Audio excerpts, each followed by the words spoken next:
The gold medal for public service goes to the Post and Courier. A celebration erupts in this newsroom of the Charleston Post and Courier.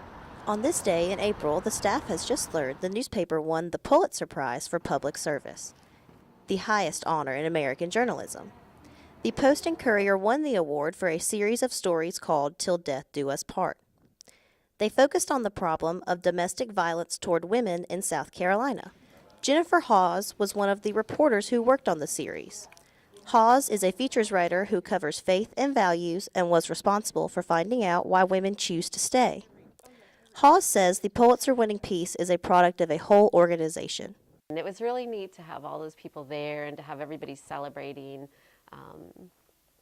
It's honestly still not sunk in, but that moment will forever be in my mind. Andrew Knapp is on a team of crime reporters at the Post and Courier. Knapp says he spent most of his time covering domestic violence cases during the making of Till Death Do Us Part. It's good to actually work at a newspaper that has that recognition now because it means a lot to us. The Post and Courier is the South's oldest daily newspaper. It is located in Charleston, South Carolina, and locally owned. While it may not look like much, this grassroots paper employs about 80 active journalists and has a circulation around 85,000. Thank you. Glenn Smith is a project editor for the Post and Courier. Smith was an editor and lead writer for the piece. Smith says they did not set out with any intention of winning the Pulitzer, but it is an amazing honor. It's very rewarding to me to see that work recognized at the national level and by folks throughout the state who are trying to make a difference.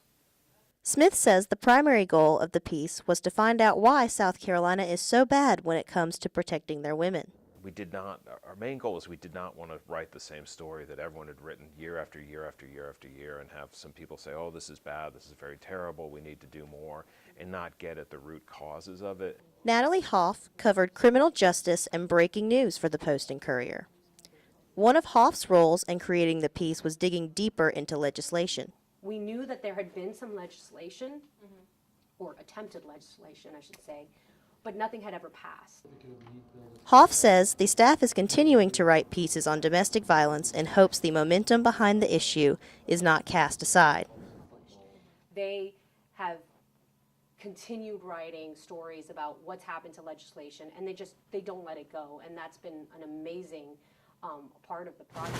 As the paper comes off the press each day, filled with stories on the hustle and bustle of Charleston culture, the editors say they will not let this issue be forgotten without a fight.